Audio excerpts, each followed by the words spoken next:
wide range of people and ages and all the different things that we have here, especially the young people. Thank you for coming, because a lot of young people aren't coming to any type of spiritual center anymore. Oh, thank you, Marcus. Talking to the mic, he says. I have a tendency to drift, and I forget. So, yeah, keep me on point. Thank you.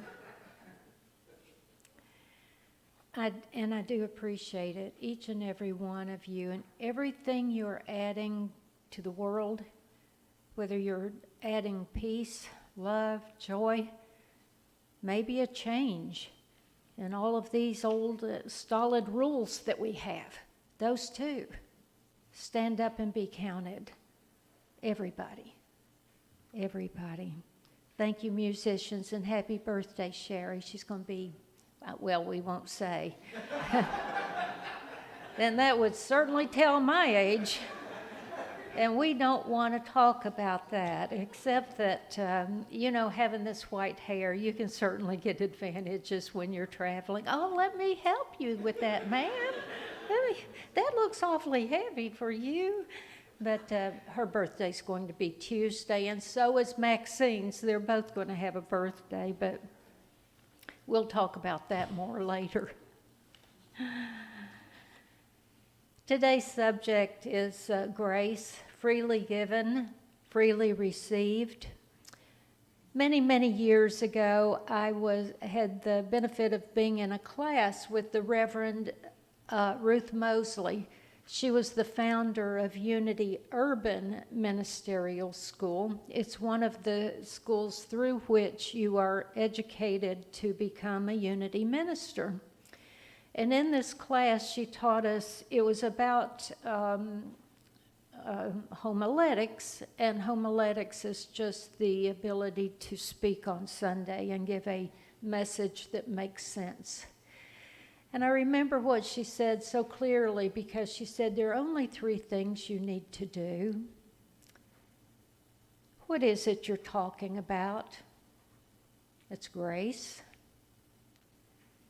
How does it work? Well, I'm going to tell you a little bit about that. And what can it do for you? So this morning, I'm going to try to remember those lessons and not get off into far places, what I can tend to do sometimes, and talk about what is grace. Living in a state of grace, what exactly is that? It's one of those words that we hear a lot, but not really certain what it means. I love that word. I just love the word grace. I always have.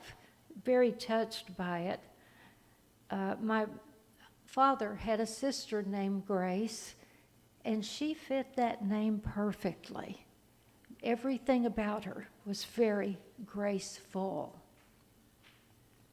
I've always told our friend here, Barbara Reed, and all of you that know Barbara Reed, I've always told her that when I first met her, I thought that her name should be Grace. And she said that was interesting because she had been given that name at one time. I thought, well, isn't that interesting? So there are a lot of words that religion has handed us that we don't find useful. For instance, when talking about grace, someone might say it's a divine favor. Don't like that, do you? Don't like that concept because that sounds like divine favors one person over another, and we know that can't be true.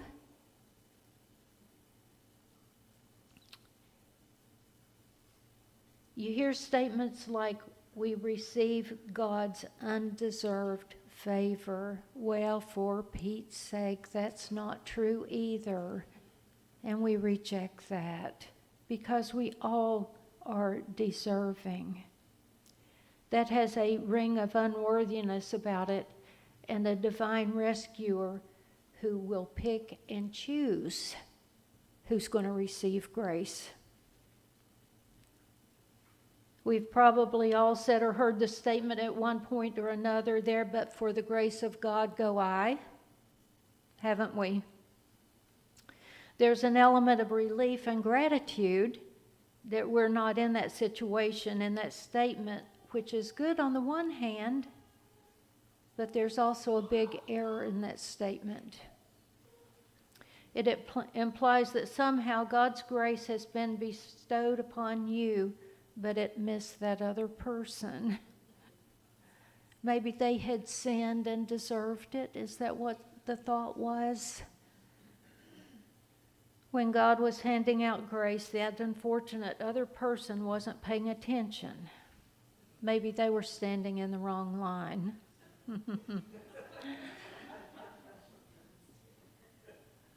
But what is grace? In modern language and in our understanding with unity teachings, grace is the underlying benevolent force in the universe of which we are a part. When we are in connection with this higher power, we are in a state of grace. There are times when we're so connected and life is going so well that we might feel that we are a foot above the ground. Anybody ever know that experience? I had a lot of days like that where I'm so filled with grace, I feel that I'm walking a foot above the ground. And I just love it. Everything we do with ease, not forcing anything to occur. I've told you I had an older friend named Grace, and she's gone to the beyond many, many, many years ago. But I remember when we went to the Methodist church together, neither of us really believed what they taught because they didn't teach that sort of thing. She and I were prayer partners, and when we would pray, we would share. And she'd say, Judy, you know, I pray and I know there's grace because I'll pray for a parking space. And do you know, first thing I know, there one's appeared. She said, they don't teach that at church, but we know that to be true, don't we? I said, amen to that. We sure do. Ernest Holmes in The Science of Mind wrote, God loves all alike and causes the rain to fall and the sun to shine upon everybody. We know that. In arms which are all inclusive, divine love encompasses all and everything.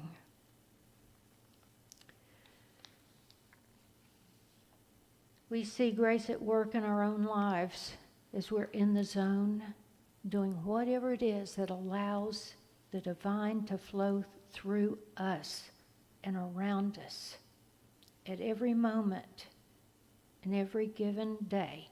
We're all receiving celestial assistance. But do we allow it? That's the question. Just as we had our palms up when we were in meditation, do we have our palms up and ready to allow grace in? Or are we going to stay in our minds and worry and worry and worry? We went to lunch with Andrea and Charles and Shelby and Sherry Friday after their rehearsal. Andrea was going out of town and she wanted to wish Sherry a happy birthday before she left. And when we got on the subject of Sherry's college years and how much pain she caused her mother,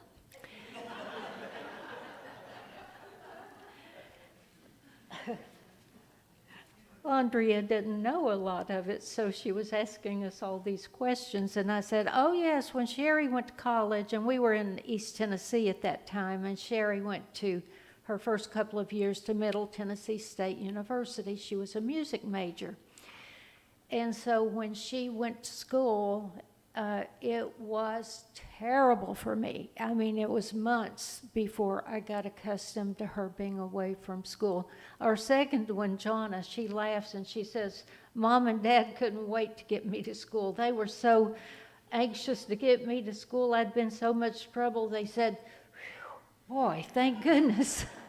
That wasn't true. It was not true at all, but at that point I was accustomed to children leaving home. But I wasn't when Sherry went, and her roommate, as a matter of fact, several months later, she said, I think your mom's getting better. She doesn't call every day now.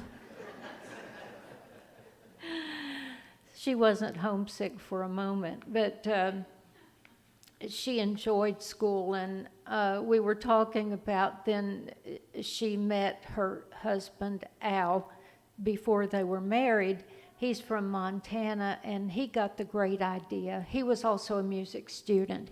He got the great idea that the University of North Texas had a better music program than they did at MTSU. And so, and he got the great idea if he was going, that Sherry was going too. So I don't know what it took for her to mention that to me. It must have taken a whole lot of courage. I can only imagine. And she finally did get up the courage, and she was pretty stubborn. I couldn't talk her out of it. And she went on to Denton, Texas, and finished school. Got a degree in music performance, and I applaud you for that, but you sure did cause your mother a little bit of pain.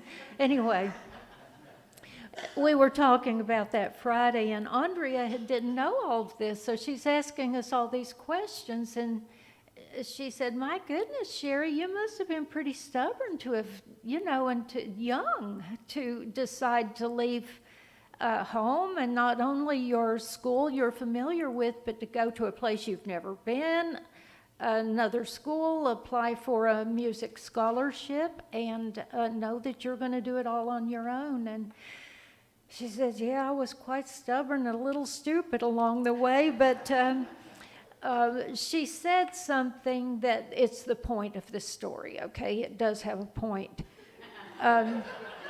She said, I guess I deserve a lot of karma for that. And I said, oh, don't be silly, girl. You don't. And the way she said it sounded as if maybe her children might give her the same sort of grief. Of course, they never would. But I said, oh, come on now. That's an old sort of thinking, isn't it? It's exactly what I was talking about earlier.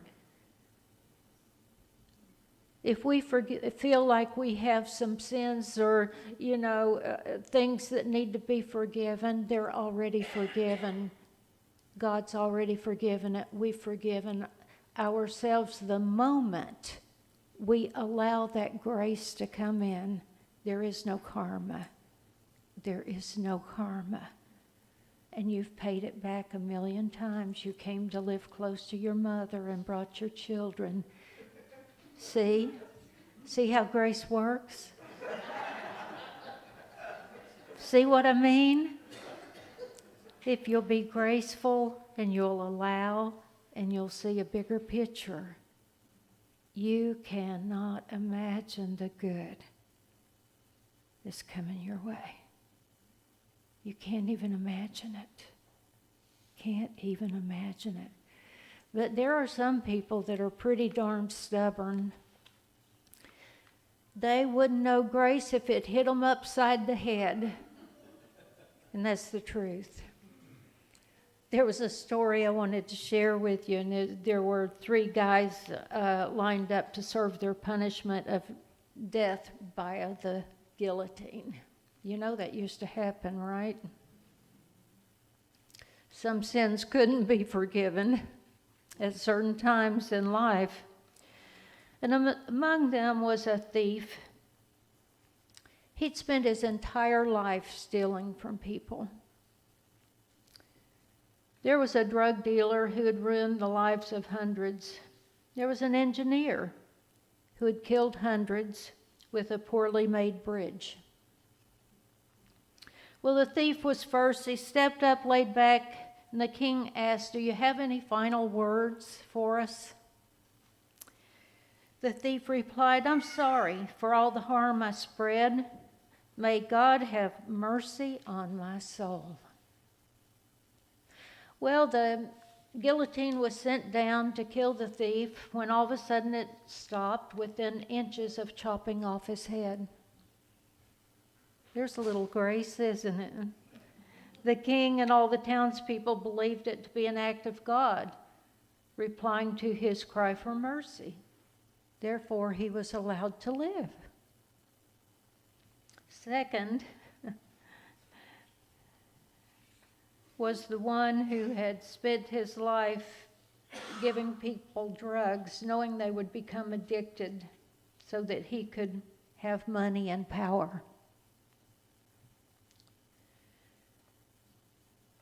So he stepped up, laid back, and the king asked if he had any final words. He replied, "I'm so sorry for all that I've done. To only claim power and money and human wealth, I just pray that God would have mercy on me and everyone who believed what I told them and did to them." The guillotine was sent down when again it stopped within inches of chopping off his head. So again the king let him live. The third up was the engineer. He walked up, he laid down. The king asked if he had any final words at all. He replied, "Oh, I see what the problem is. Wait a minute, we can fix it."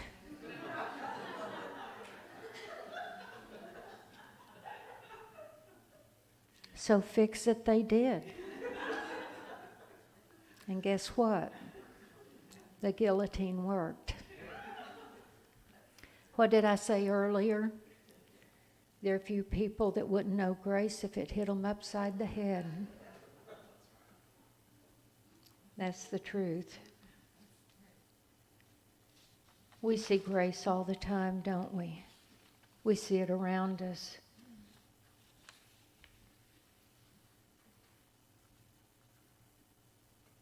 I have possession of this. Andrea's not here today, and I was forgetting. So living in the flow of grace, we receive infusions of grace continually. But in the middle of life, we forget, don't we? We forget that grace has our back at all times. All our lives, collectively, we're in a field of grace.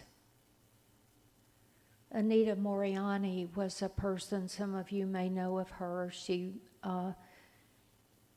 was prepared to die. She had cancer. It was all over her body, everywhere. She was down to 80 pounds. Her brother was coming to be with her as she was dying. Her mother was there. They had said the last rites. She was in a coma. And somehow she knew. She said she couldn't, with her 5 senses, she didn't know anything.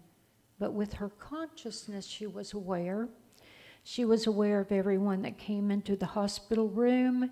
She was aware of everything in the universe. So she allowed her consciousness to expand. In the midst of all this, she saw her brother on the airplane coming. And she saw how concerned and worried he was. She went to a place that couldn't even be described by her, that it was so beautiful, so blissful. She could only describe it as pure, unconditional love. While she was there, she was met by her father. She said in her life she had never really known her father. She only knew him as a distant person to whom she was related. But when she was with this being that was her father, she felt the most love coming from him, and a knowing that came to her that the events in her life had happened exactly the way they were meant to happen. Even his distance had prepared her to be the person that she was. Once she had absorbed all this love and knowledge and wisdom, he said to her, "My dear, you can't stay. You came so that you could see this and go home and explain it to others." Well, her becoming well was a bit slow. As you can imagine, she's 80 pounds, emaciated, there's nothing left. She slowly came up back to life. The cancer was healed. She's gone on to become a very strong spiritual teacher all over the world.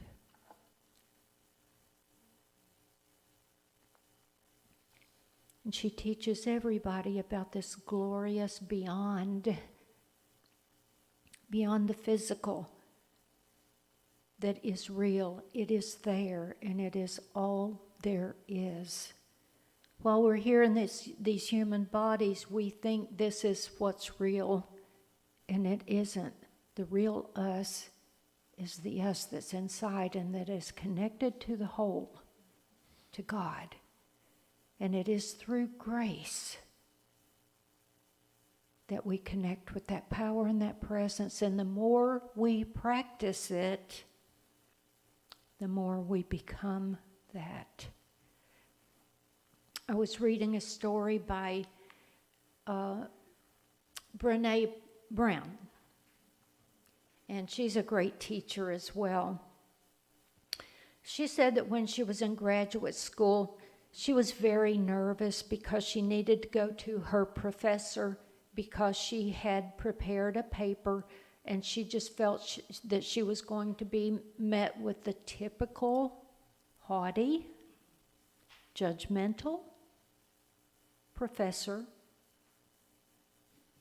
that inhabited this particular graduate school. And what actually happened when she got there, the professor was so graceful. She gave her paper back, pulled up a chair, sat down beside her, and said, let's go over this together. I have a few points I think you could make a little bit better. Could we do that? She said she was blown away. She didn't know what to think at first because she had never had that sort of grace extended to her in her entire educational process. Never. And especially in the graduate process. She had only run into a lot of haughty professors. Did you know any of those, Shelby, when you were in school? Maybe? One or two. What a difference that would make. Would that make a difference to you? And I want to tell you another quick story. I promise I'll be quick. You know that my husband is rebuilding yet another house that we're living in. It would have been fine, but that's not the way he does things. I think this is did I say last week, this is the 7th, and it's good. It's all good. But a few weeks ago, it just so happened, it was a coincidence, maybe it was synchronicity, that the week they were grinding the, excuse me, It's because of that dust at home. That they were grinding the tile so they could put new tile down. And he said, you do not want to be here for this. So decide where you're going to go for 3 days and just go. So I started looking at it's just so happened that Jack Fowler had been scheduled for months to be here that Sunday. And so I was looking where I was going to go, and dear Lord, I looked at the prices of hotels over in not Ocean Springs, Gulf Shores, all of those places, okay? And I'm looking, well, heaven's sakes, a friend had told me to look at the price of a cruise, or the cruises going out of Mobile. It wasn't just the price.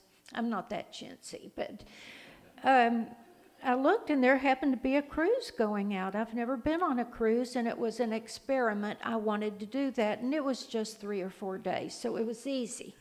I could do this experiment and see if I liked it, and it was actually going to be cheaper than going and staying in those hotels on the beach or wherever. So I took myself over to Mobile, and I actually got my car parked and got on the cruise ship I did all this stuff by myself I'd never done before. I was so proud. And it was really great. The only thing is, now I'm telling you, when you go on one of these cheap cruises, everybody and their brother goes, okay? And they take their cousin along because they can afford it. So remember that. It's a whole lot of people that do partying and that kind of stuff. So you remember now, before you go, I told you this. My cabin was perfect. It was quiet. It was clean. The food was superb. I don't know how they feed those people those days on the amount they're charging for those cruises. But anyway, had a great time in the pool, the whirlpool. I loved it all. Went for we went to Cozumel. I went for a little tour that was scheduled to the Mayan ruins. I thought that would really be a really cool thing to do, and it was, except that I didn't make it to the ruins. What happened was there were maybe 12 of us, and we were on this path to go, and there was another woman that I thought was about my age. Turned out she was a little younger, but she had so many physical issues going on. Bad hips, bad legs, bad ankles, everything. And I could see very quickly into our walk that she wasn't going to make it. She was falling behind, and everybody else is going ahead with the guide, and she's having to sit down. And I told the others, I said, go ahead. We may catch up, but I'll be with her. It's okay. And so I stayed with her, and we got to know each other. And I said, you're not going to be able to go, are you? She said, no. I said, well, I'm not either. I think we'll just go back and sit under the umbrella and get a cold drink, and we'll just do that. So we did, and I got to know her, and it was the greatest blessing of that trip. She was the kindest, gentlest lady. And I just felt so blessed to be in her presence. She was so filled with grace. So on that little tour, I stayed with her, and then when she went to do they had a tequila tasting too. And gosh, they gave each of them like 5 big shots of different types of tequila. Well, I certainly didn't drink any because they'd have to pick me up off the floor. I don't do well with alcohol. It goes right to my head, and I'm so silly. You can't stand me, so I don't drink it. But the tequila and the chocolate, I didn't do that either, but we stayed together through lunch. Then when we got back close to the ship, and you still have to walk quite a distance, and I could see she wasn't going to make it, here's another blessing, just a piece of grace right there, right there. There was a young man with riding the bicycle that can pull you in the little, what do you call it? Whatever. You know what I'm talking about, cart, rickshaw, yeah. So I said, hey, we need a ride to the ship. Would you take us? And we climbed in, and he did. Now, he was pumping pretty hard, I noticed, but bless his heart, we gave him a good tip, too. That filled me with grace, more than seeing any Mayan ruins would ever do. So when someone asked me the other day which Mayan ruins did I go to, I didn't even know what to say. I just said I enjoyed it, every bit of it. And I enjoyed being able to companion her. But it's really what I meant when I said Grace will pull up a chair and sit with you in your pain and suffering. Sometimes that's God. Sometimes that's another person. Sometimes it's a professor that says, I understand, I've been there. I'm going to companion you at this difficult time on your journey. Sometimes you're out on the road and it's a man that stops and helps you change your tire. I've been there too. That's grace right there. So if you want to extend grace to another, be ready to sit next to rather than across from them as a judge. Be ready to listen. Be open to holding each other accountable without shaming or blaming, because sometimes we do have to have difficult conversations, don't we? If we're going to be honest and ethical. But we don't want to blame or shame. And extend peace and goodwill. Even if it is, or especially if it is, the end of a relationship. Leave them with grace too. I feel free, I feel filled with grace this morning because I feel grace has been extended to me by each and every person that is present here and allowed me to go over. I hope I'm not making you late for lunch. If so, forgive me and extend me a bit of grace. Thank you for your time.